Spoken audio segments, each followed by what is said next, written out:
Cette année, j'ai pensé de me lancer, de vous lancer un défi, qui est de voir une tranche de l'histoire de la pensée chrétienne qui a abouti à l'élaboration du dogme trinitaire.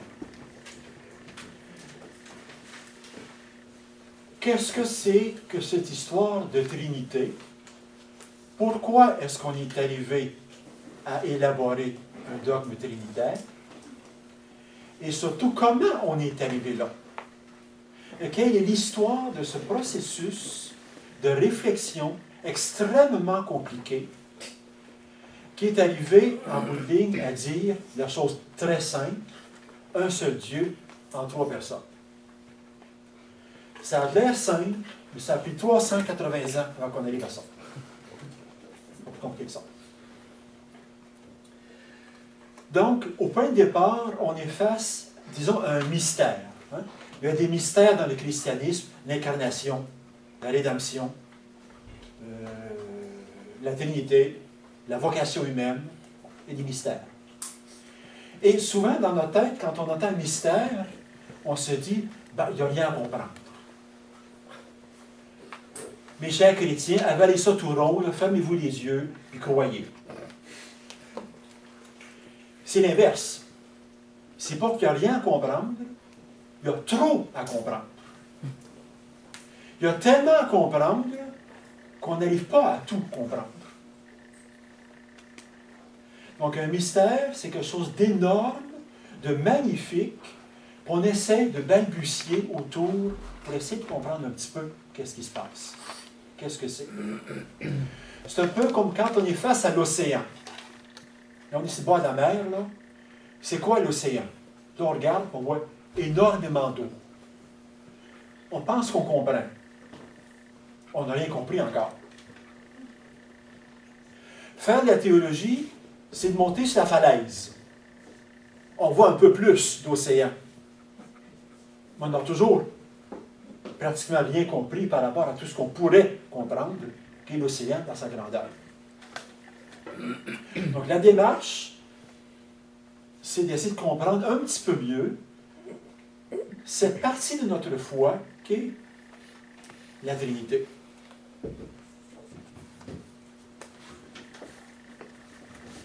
Jésus est mort probablement le 7 avril de l'an 30. On sait que c'est mort le vendredi.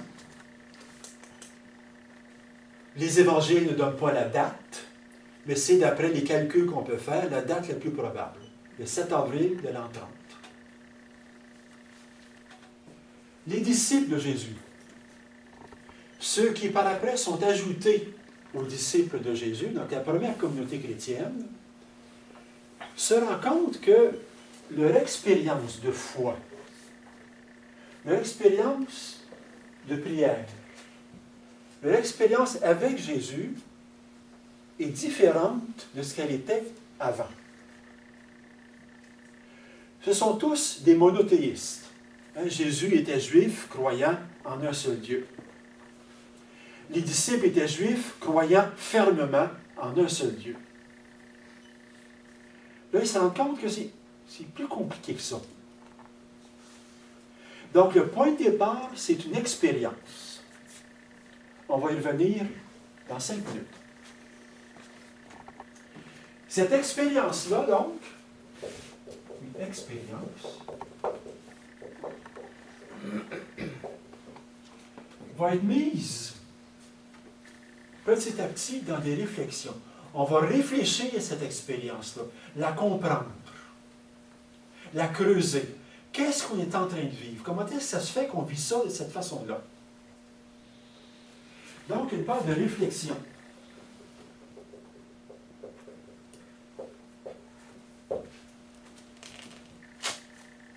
Puis, avec le temps, les réflexions sont différentes d'une personne à l'autre, d'une communauté chrétienne à l'autre. Mais on va essayer de se reconnaître ensemble dans une même formulation qui rend compte de l'expérience et de la réflexion. Et on va mettre ça dans notre credo. Un credo, c'est le plus court possible, une formulation claire sur laquelle tout le monde s'entend pour dire quelle est notre foi. Dans le cas de la réflexion trinitaire, le credo qui va en surgir, c'est le credo dit de Nicée-Constantinople. Nicée-Constantinople. Nicée, c'est une ville dans laquelle il y a eu un concile en 325. Donc, Nicée, 325. On a commencé à élaborer un texte le plus court possible qui dit notre foi. On a repris ce texte-là, on l'a complété en 381. Donc, ça donne le credo de Nicée-Constantinople. Ce credo-là, c'est le symbole dans lequel les chrétiens se reconnaissent. Parenthèse. Un symbole dans le langage antique, c'est par exemple un morceau de poterie qu'on brise en deux et on en donne un morceau à deux personnes différentes. Ces personnes-là, plus tard, ou même la génération suivante, quand ils vont se retrouver, les deux morceaux de poterie fit ensemble. On se reconnaît. Ils peuvent avoir donné la poterie à quelqu'un d'autre qui ne se connaissent pas. Mais quand les deux morceaux de poterie arrivent ensemble, on se reconnaît comme étant en alliance ou en contrôle, enfin peu importe quoi. Le symbole de Nicée-Constantinople, c'est un morceau de poterie dans lequel tous les chrétiens se reconnaissent.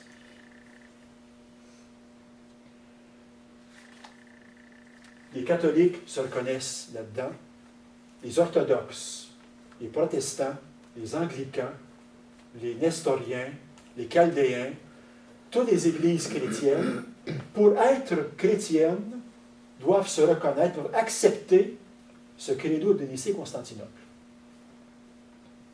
On peut ensuite avoir des différences concernant la conception de la papauté, la conception de l'Eucharistie, la conception des sacrements, la conception de l'Église. Il y a beaucoup de différences possibles. On se reconnaît tous dans un texte qui est le credo de Nicée-Constantinople. Ceux qui ne se reconnaissent pas, qui n'acceptent pas ce credo, ne sont pas reconnus comme étant chrétiens. Témoins de Jéhovah, par exemple, qui disent dans la Bible tout ce que vous voudrez, qui se reconnaissent là-dedans, qui étudient la Bible, mais n'acceptent pas le credo de Nicée-Constantinople, ne sont pas chrétiens. Les Mormons, la même chose.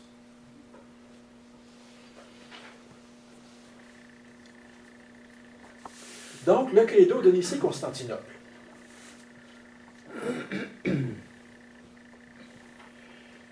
Qui va se résumer dans l'expression suivante. Nous avons un seul Dieu,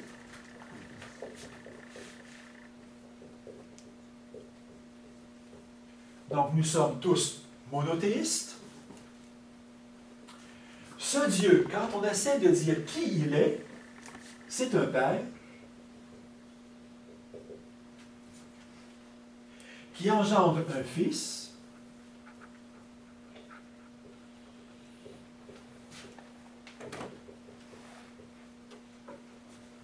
dans l'Esprit.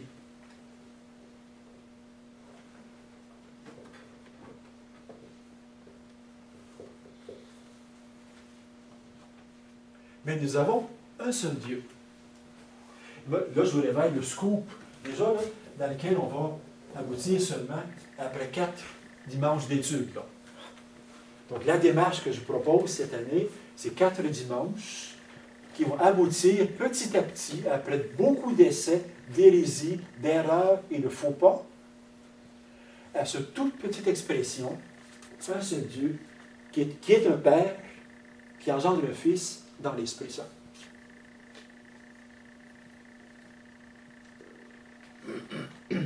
Par exemple, nous allons dire gloire au Père et au Fils et au Saint-Esprit, au Dieu qui est, au singulier. Et non pas gloire au Père, au Fils, au Saint-Esprit, aux dieux qui sont. Nous avons un seul Dieu, nous sommes monothéistes. Mais le Dieu que nous avons est pluriel. Louons le Père, le Fils et l'Esprit. À toi, louange et gloire. Et non pas à vous. Louons le Père, le Fils et l'Esprit. À toi, louange. Nous avons un seul Dieu.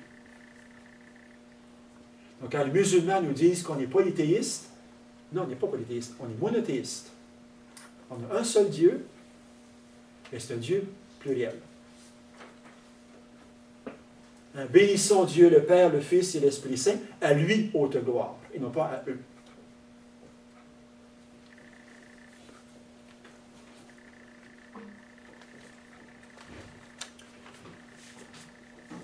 Donc, je reviens à l'expérience chrétienne ici. La première étape.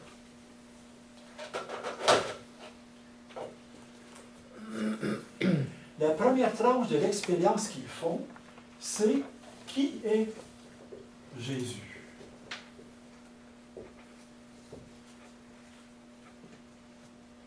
Il était quand même bizarre.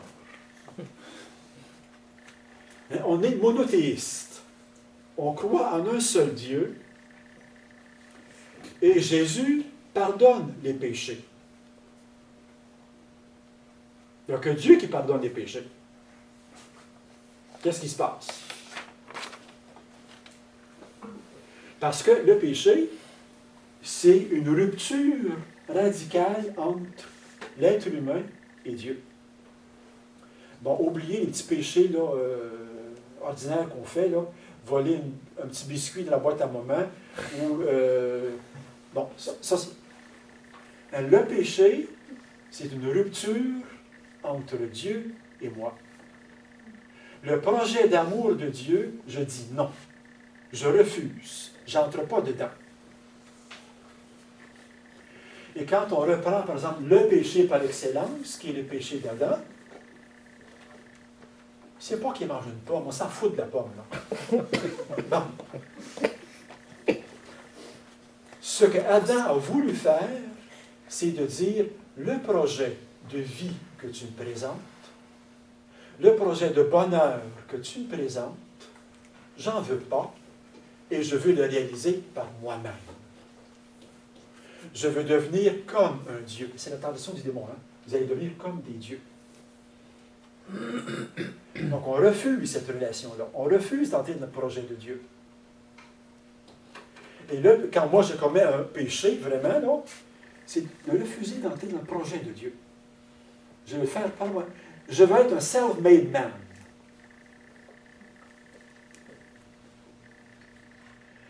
Donc, il n'y a que Dieu qui peut passer par-dessus ce refus-là et renouer la relation. Et les pharisiens le disent, qui est-il cet homme-là? Il n'y a que Dieu qui peut pardonner les péchés. Donc, Jésus maîtrise la mer et il marche sur l'océan. Donc, dans la conception juive, l'océan, la mer, c'est le lieu de la mort, du péché, de l'engloutissement, du mauvais. Un juif est beaucoup plus à l'aise sur le dos d'un chameau que dans un bateau. Les Grecs étaient des bons marins. Les Phéniciens étaient des bons marins. Les Romains ont fini par devenir des bons marins. Le Juif, en bas de zéro. Et pour eux, l'eau, on coule, on se noie. C'est la mort. D'où le symbole du baptême. On rentre dans l'eau, donc dans la mort, et on en ressort vivant. on passe par la mort, par l'eau du baptême, pour qu'il y ait une reproduction, bien entendu, de la mer Rouge, où eux aussi sont passés par la mort pour aboutir à une vie nouvelle de l'autre rive. Donc, si on a cette conception-là, que l'eau c'est la mort, dans le fond de l'eau, il y a une espèce de monstre qui nous mange tout vivant,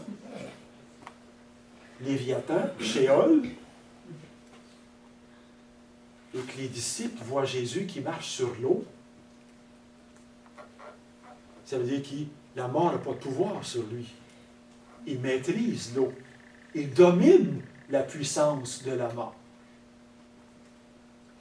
Donc, nous, quand on lit des textes comme ça, on dit « Ouais, ben Jésus était un grand magicien, là, il n'était pas payé dans son affaire. » C'est pas ça du tout, là.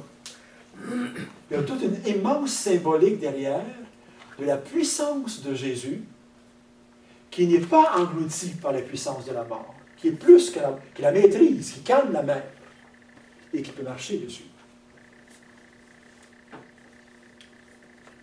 C'est qui ce Jésus-là? Jésus qui dit à ses disciples, on vous a dit dans la loi de Moïse qu'il ne faut pas faire telle et telle chose. Moi, je vous dis. Qui se prend, là? La loi vient de Dieu. Dieu a donné cette loi-là à Moïse. Tu te prends pour plus grand que Dieu?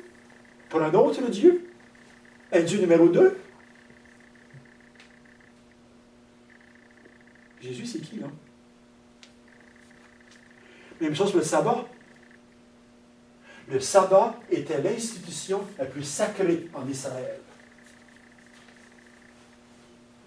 Jésus viole allègrement le sabbat. Puis il dit qu'il est le maître du sabbat. Le Fils de l'homme est maître du sabbat. Voyons donc.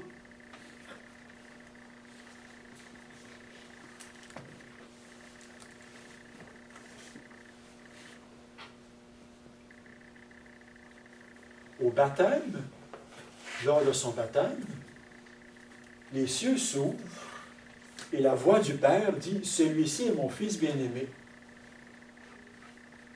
C'est quoi cette histoire-là, là? Le Dieu unique, il y a un Fils maintenant, là? Comment il a fait pour avoir ça, là? Qu'est-ce qui s'est passé? Puis l'Esprit qui planait sur les eaux au début de la création, plane à nouveau sur les eaux du Jourdain. Qu'est-ce qui se passe?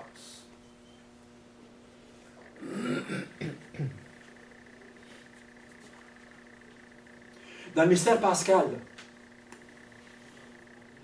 Jésus a conscience que le Père le pousse à offrir sa vie pour le salut de l'humanité.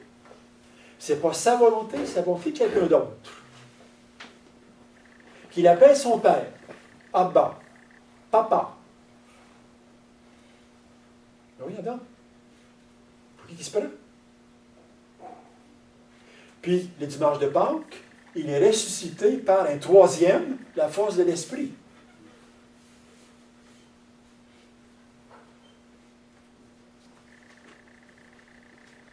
Donc ça, c'est la première tranche sur laquelle les chrétiens réfléchissent. Ils font l'expérience de Jésus. Nous qui sommes disciples de Jésus, compagnons de Jésus, c'était qui ce bonhomme-là?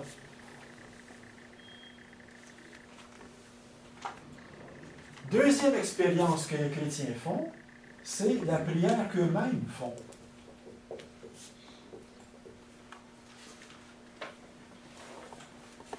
Le juif, c'est très simple.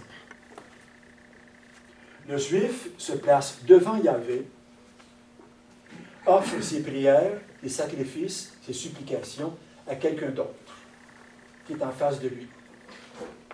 Et celui qui est en face de lui l'exauce ou ne l'exauce pas, ça dépend. Les chrétiens se rendent compte que le Jésus qui priait avec eux les psaumes avant, Jésus qui priait au milieu de ses disciples, et avec ses disciples, il est encore vivant, ressuscité et pris avec eux. Et qu'eux sont unis à sa prière, et que lui s'unit à leur prière. Donc, ce n'est plus tellement leur prière à eux, c'est la prière de Jésus qui se continue. La prière de Jésus qui se continue dans ce qu'on dira plus tard, le corps du Christ, qu'est l'Église. Il est encore plus compliqué que ça. Il y en a un troisième qui rentre en jeu, qui habite en eux et qui les pousse à prier dans des gémissements ineffables et qui les pousse à crier « Abba, Père ». Donc, l'expérience filiale que Jésus faisait dans son temps, en l'appelant son Père Abba, nous le faisons aussi maintenant. Jésus nous y entraîne, l'Esprit nous pousse. Qu'est-ce qui se passe? Comment est-ce que ça se fait que notre prière se transforme? Quelle est ma relation avec Dieu? En fait, là, je me rends compte comme chrétien que je ne suis pas en train de prier devant Yahvé, quelqu'un, mais que j'embarque dans toute une série de relations. Filiales avec le Père, fraternelles avec Jésus, d'intimité avec l'Esprit. C'est beaucoup plus complexe que je le pensais au départ.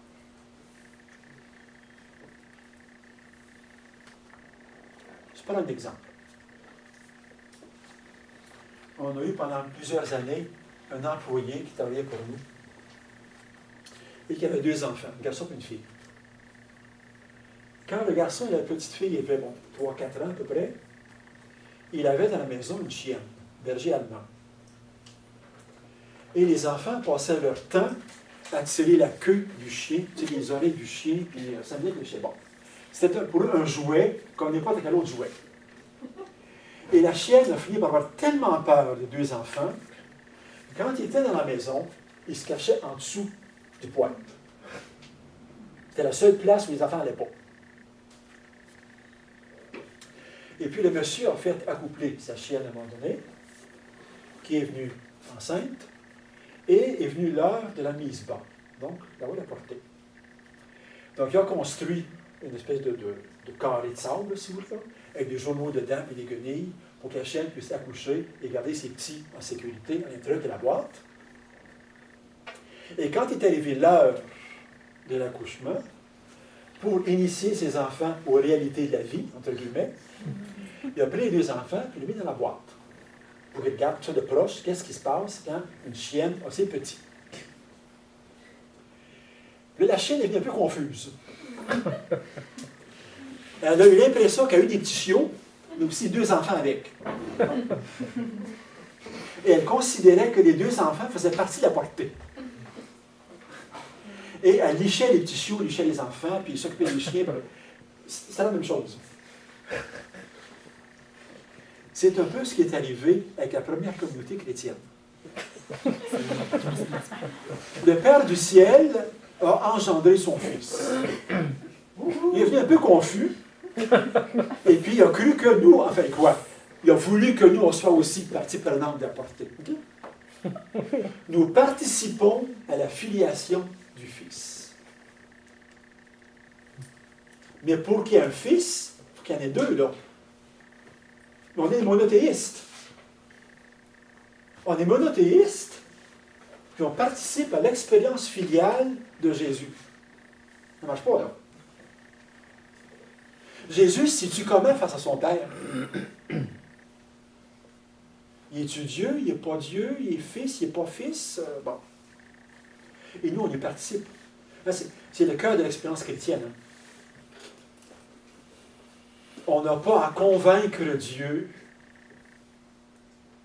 Seigneur, où je suis là, là. Oublie-moi pas, là. Prends pitié de moi, là. On est déjà embarqué dans la prière de Jésus. Et notre liberté chrétienne, c'est d'embarquer de plus en plus dans la prière chrétienne de Jésus, prière filiale. de laisser l'Esprit, le troisième, c'est encore plus compliqué qu'on pense, le troisième, nous embarquer dans cette expérience filiale qui nous entraîne vers le Père.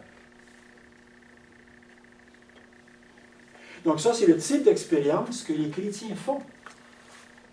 Là, ils se rendent compte que Dieu il est peut-être plus compliqué qu'on pensait au début. Ou plus riche qu'on pensait au début. C'est ça qu'il faudrait dire.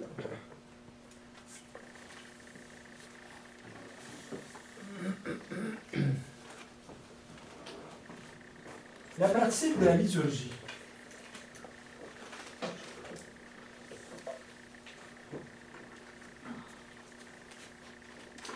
Il y a un précepte dans l'Église qui dit lex orandi, je m'excuse du latin, égale lex credendi. En fait, ça veut dire en français, la loi de la prière, c'est la loi de la foi. Notre prière dit notre foi. La façon dont nous prions, c'est la façon dont nous croyons. Et la façon dont nous croyons, c'est seulement de là qu'on prie. Donc l'Église a toujours reconnu sa foi dans la façon dont nous célébrons la liturgie. Et c'est pourquoi l'Église est toujours très attentive aux textes liturgiques, aux livres, aux rituels, et ainsi de suite, donc l'Eucharistie, baptême, confirmation, et ainsi de suite, pour être sûr que la prière que nous faisons dans les communautés chrétiennes correspond à la foi de l'Église. Fin de la parenthèse. Nous baptisons au nom du Père et du Fils et de l'Esprit. Donc, la façon dont on célèbre le baptême, lex orandi, dit quelque chose de la façon dont on doit croire. Donc, l'expérience que nous faisons de la pratique des sacrements nous renvoie à une foi, mais qui n'est pas encore élaborée. On se rend compte, dans notre pratique, que dans le baptême, quand on pratique le baptême, les tout premiers baptêmes, il y avait 3 questions. Croyez-vous au Père, Créateur du ciel et de la terre, l'univers visible et invisible? Oui, je crois. Croyez-vous au Fils unique, Sauveur, Rédempteur? Oui, je crois. Croyez-vous à l'Esprit, sanctificateur, vivificateur, qui parle par les prophètes? Oui, j'y crois. On peut être baptisé. Donc, dès les origines, on a une foi en 3. Mais on est monothéiste. Comment on met ça ensemble? La pratique de l'Église, dès les débuts, c'est la fin de l'Évangile de Matthieu, aller baptiser toutes les nations au nom du Père et du Fils et de l'Esprit. Comment conjuguer ça? L'Eucharistie. À l'Eucharistie, nous prenons du pain et du vin et Jésus se rend présent. C'est pas n'importe qui peut faire ça, là.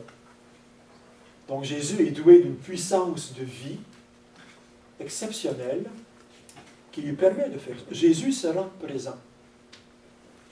Et il se rend présent pourquoi? Pour être offert au Père. En fait, pas tellement pour être offert au Père, pour que nous, on s'unisse à lui, qu'on communie à lui, et que nous allions avec lui au Père.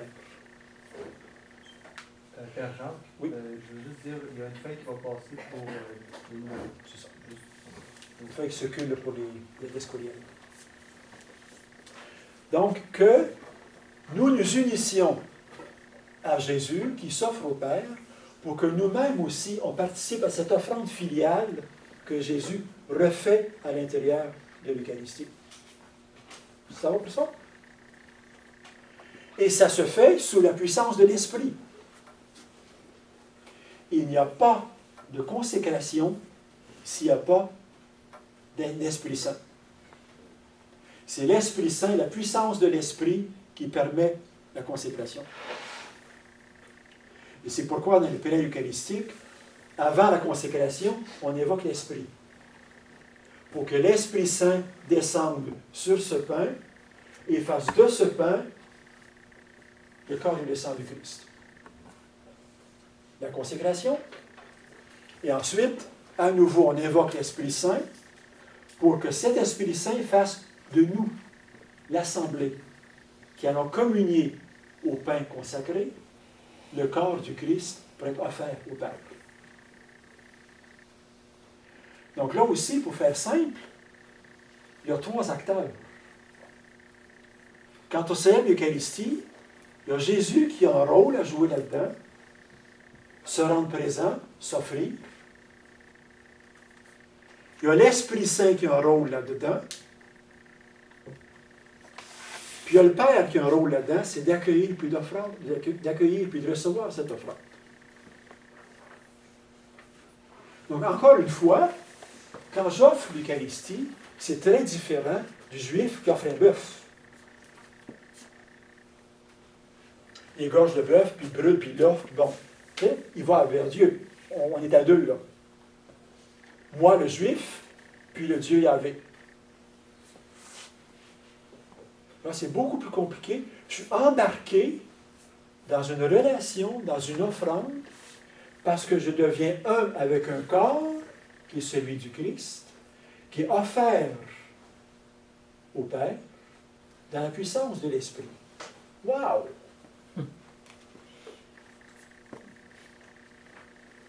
Donc, l'Eucharistie ne dépend pas de ma dévotion,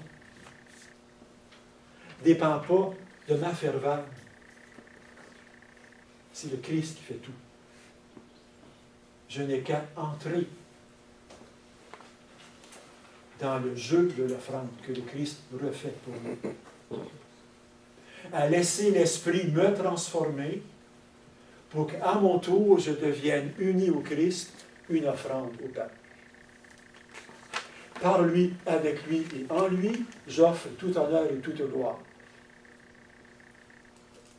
Je deviens fils à l'intérieur du Fils unique, uni au Fils unique.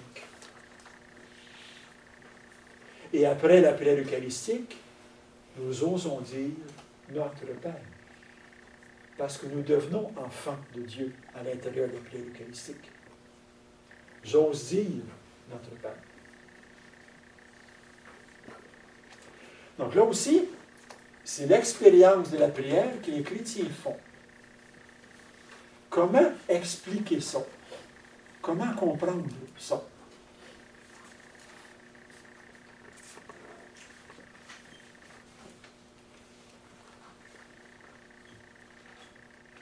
L'autre élément, c'est quel est le salut dans lequel je suis embarqué?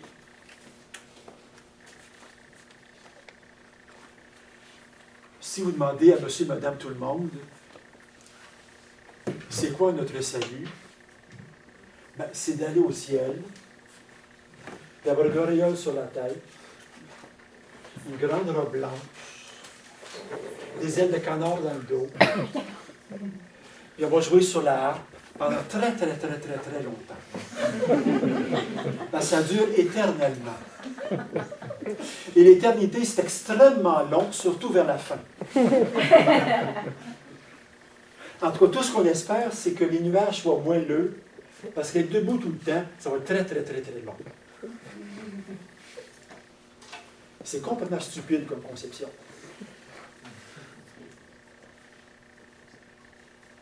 Notre salut, c'est de participer au bonheur de Dieu, c'est de participer à la gloire de Dieu, d'être partie prenante de son amour. D'être avec le Fils, puis dans le Fils, l'objet de l'éternel amour du Père, qui le crée, qui le suscite, qui le fait être, qui le fait grandir. C'est d'être habité par l'Esprit qui est l'amour du Père pour le Fils, du Fils pour le Père. Donc, d'être dans une expérience amoureuse absolument extraordinaire dans laquelle je suis invité à entrer, à participer à. La vie de Dieu va être la mienne. La gloire de Dieu va être la mienne. Je ne sais absolument pas de quoi ça va de l'air. Mais ça va être quelque chose de fantastique. Donc, ce n'est pas juste une vie terrestre dans un bon orchestre avec un bon sandwich, un peu mieux, là. Des toasts beurrés, c'est deux côtés. C'est une expérience d'amour extraordinaire. En fait, ce n'est pas tout à fait juste ce que je vais dire, OK? Je dis pareil. C'est de devenir la quatrième personne de la Trinité.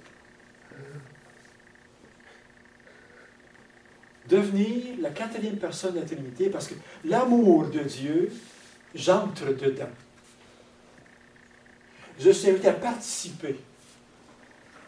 Et l'immense danse d'amour qui se joue à l'intérieur de la Trinité va être mon héritage, mon bien et mon vécu.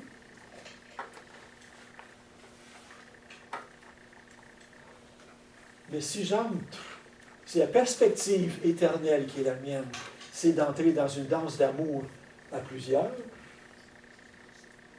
je suis monothéiste, là. Comment conjuguer ça?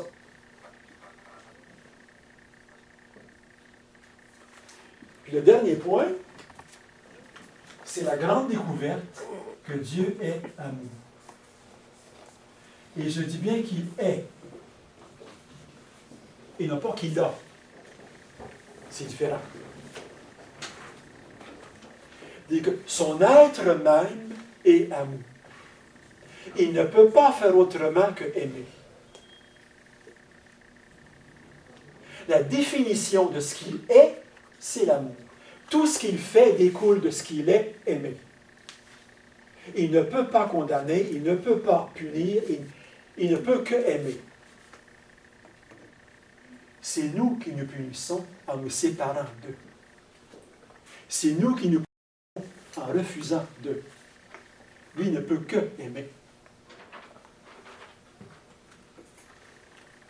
Donc, et pour les chrétiens, cet amour-là, c'est la définition de Dieu.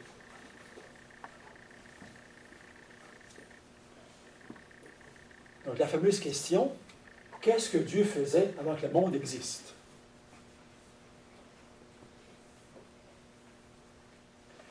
Après, c'est pas compliqué. Il y a quelque chose à aimer, il y a quelqu'un qui a aimé, c'est l'être humain.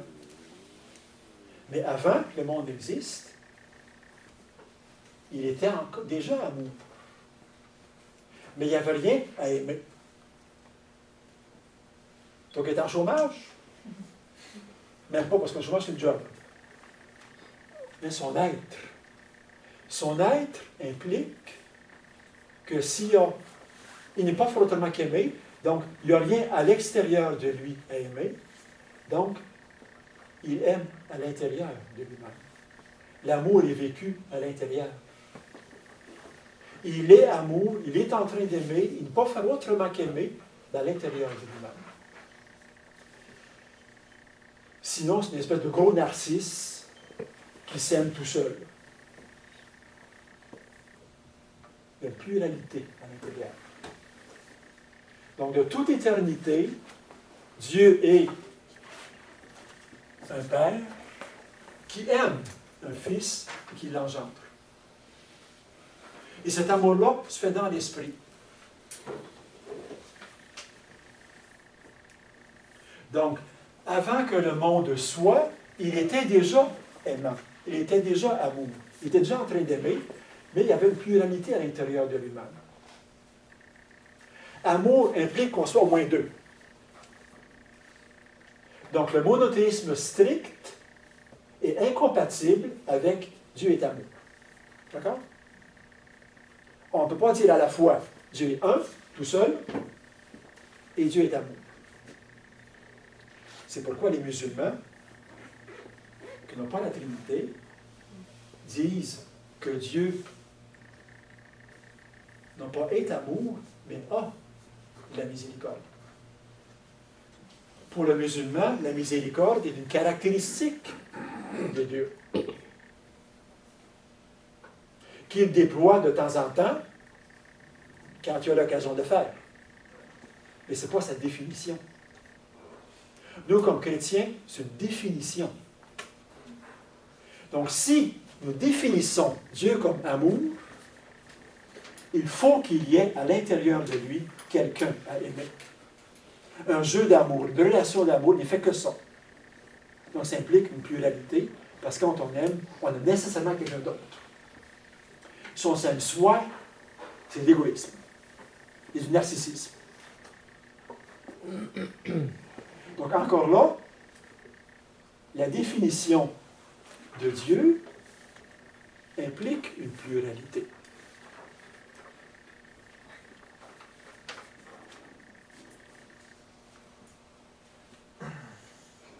Ça va-t-il? Donc ça, c'est l'expérience. La première étape, on va aborder tout à l'heure les débuts de la réflexion. Comment comprendre ça? On va réfléchir pendant très, très, très longtemps, 350 ans, avant d'arriver au credo de Nicée-Constantinople.